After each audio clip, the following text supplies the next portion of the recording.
Let's talk about why carrying a small credit card balance is a horrible idea, especially if you are looking to build credit. In this video, I'll go over why you should not do this, should you keep a zero statement balance instead, and a much better strategy on paying off your credit cards to maximize your credit. In fact, everything that I will share with you has got me to a pretty good credit score that you can see over here. What's up, winners? My name is Naam. If you're new to this channel, welcome. Here we talk all things personal finance and credit. Start now by subscribing so you don't miss out on any future videos. Before we get into today's topic, I would like to thank today's sponsor, Grow Credit. Do you have any subscription services like Netflix, Hulu, or Spotify? If you do, you can build credit absolutely for free. Grow Credit is a company that reports on-time subscription payments to all three of the credit bureaus to help you establish or build credit. To get started, all you would have to do is go to growcredit.com and sign up, which takes less than 5 minutes. During this process, you would link your bank account and then you would instantaneously get a virtual MasterCard. You would then just use your Grow Credit MasterCard to pay for existing subscriptions or sign up for new ones.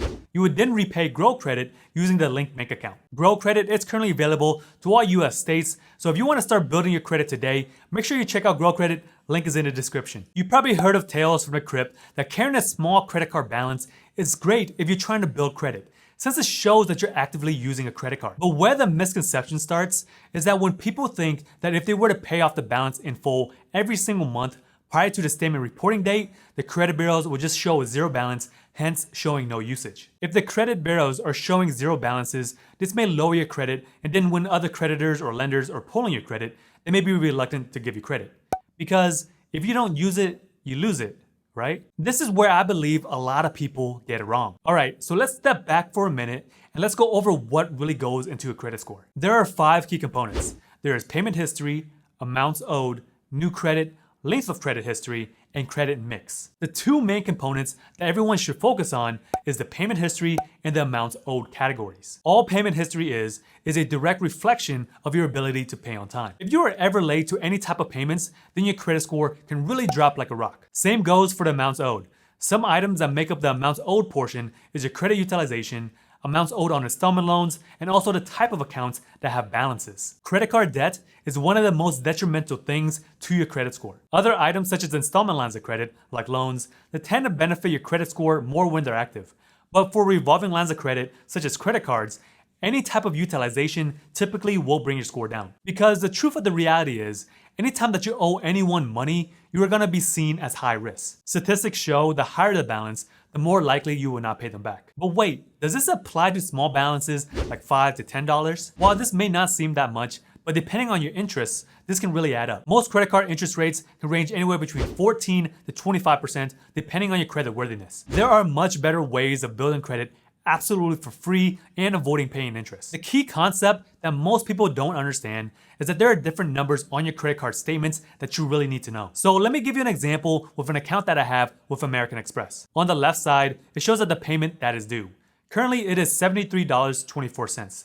This is for transactions that I made during June 14th to July 14th. This number is calculated by the expenses that I had plus any prepayments that I made early. The number in the center is the due date for this payment. So by August 8th, I would have to pay back $73.24. The number on the right is a total balance that's currently on this card right now. But let's look into this a little bit deeper and click on the balance details. If you were to look at my recent transactions from July 15th to today, it shows $0. The next closing date will be August 13th. This is a very important date that you must know on how credit reporting works. So if I were to pay for whatever I have due today, I'll be safe and clear for the transactions I made from June 14th to July 14th. But for every other new transaction that I made from July 15th till August 13th, this will be the new statement balance in August. Whatever balance is left on August 13th, this will be the number that gets reported to the credit bureaus. This account is a charge card, so you usually can't maintain balances, but the concept here still applies to all credit cards. By knowing this, there is a much better strategy rather than continuously leaving small balances on your credit card. The way that you would want to do this is to know exactly when your statement balance closes. Going back to my previous example on my MX, the closing date is August 13th. On this day, I know that this balance will get reported to the credit bureaus. So for any transactions that I make between now and then, if I want to show a small balance on my card, all I would have to do is prepay most of the balance off. So let me give you a quick example. Between July 15th and August 10th, I have $500 in expenses. I went all out this month. Some of the things I bought were a mini hand squirrel, an inflatable guy, and a french fry holder. So for this strategy to work, I would have to pay most of it off prior to the closing date. So let's just say I pay off $495 on August 10th. The reason why I decided to pay on August 10th and not on August 12th, just due to the fact that sometimes it may take a little bit longer for credit card companies to accept your payment. Or it may fall on a weekend, so paying a few days prior to the closing date is important just to make sure that they receive the payment. Once you have made this payment, do not put any more expenses on your card until the closing date. Because if any of those transactions get processed, instead of reporting $5, it could be reporting much more than that. So when August 13th rolls around, you will have a new statement balance of $5. This $5 is the balance that will be shown on your credit report. And once you see that you have a statement balance of $5, go ahead and just pay it off right away. This way, this amount does not get rolled on to the next month and you will not get charged interest because you have a remaining balance. And all you would have to do is just repeat this process. But I get it. The majority of people have more than 1 or 2 cards. So trying to do this type of process for a bunch of cards will get confusing and you probably won't even do it. So for me personally, I have like 20 to 30 something credit cards. So there's no possible way for me to manage all this stuff unless I have it all in an Excel spreadsheet of all the closing dates, and to know when to do this and that is just not realistic for the normal person. So with all of this credit jiu-jitsu, is it just easier and better to have a zero statement balance instead? There are 2 results that may happen if you choose to go this route. If you have a zero balance consistently, this may show that you have a lack of interest in using the credit that is available to you. On the other hand, having zero balances can show that you're a highly active credit card user and you pay your credit cards in full as soon as you make transactions. The later is what I think is more realistic. So let's just say that you have a credit card with Chase. Even though you use this card for every transaction that you make, you always pay it off early and consistently it gets reported zero balance to the credit bureaus. So does Chase really know that you're using this card? Of course they do. They are the credit card issuer, so they know every transaction of when and where you make them. The only companies that are not able to see whether or not you use a credit card are the ones that are pulling your credit outside of the credit card issuer. Now let's just say that you wanted to apply for a Bank of America credit card. Whenever they pull up your credit report, they will see a bunch of zeros in your payment history. There's really no way for them to tell whether or not that you put a balance on this card, or you're just someone who's just really good with their credit. As long as there's a long enough payment history of consistent zeros, this is what I truly believe that most lenders and furnishers really care about. This is your length of credit, which plays 15% of your credit score. The longer that you have accounts open and active, the better it is. The only time that I would consider leaving a balance on the statement closing date is for a card that I have not used in a while. Based on my own personal data points, if there's no usage on a credit card anywhere between 6 months to a year, you have a higher probability of the issuer closing the account.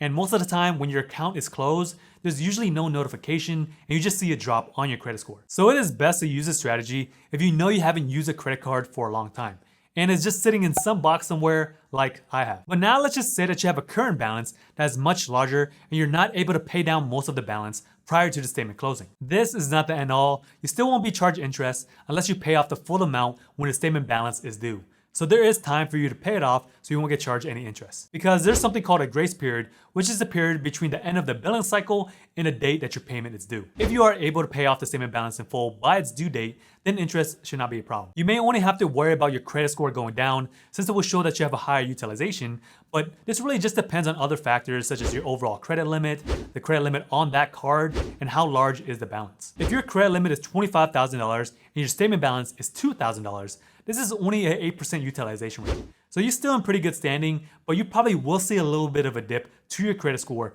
if your utilization was lowered before. This happens to the best of us. This does happen to me from time to time. I forget to pay the balance in full prior to the closing date, so this information gets reported through the credit bills, then my score does drop by a few points. I would usually then have to wait anywhere between 30 to 60 days until my credit gets back to where it once was. If you don't know if leaving a small balance during the statement closing date is worth it for you, might as well test it out. So for 1 month, pay off all your transactions right away so you have a zero statement balance.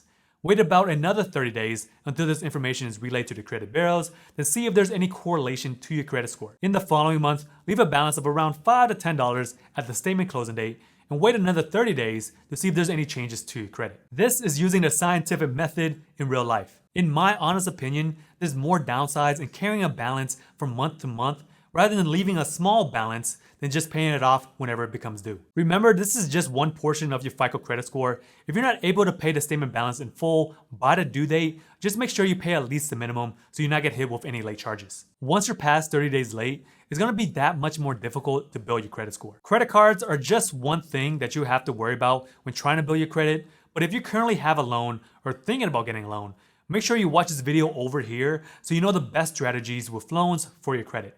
I'll see you over there.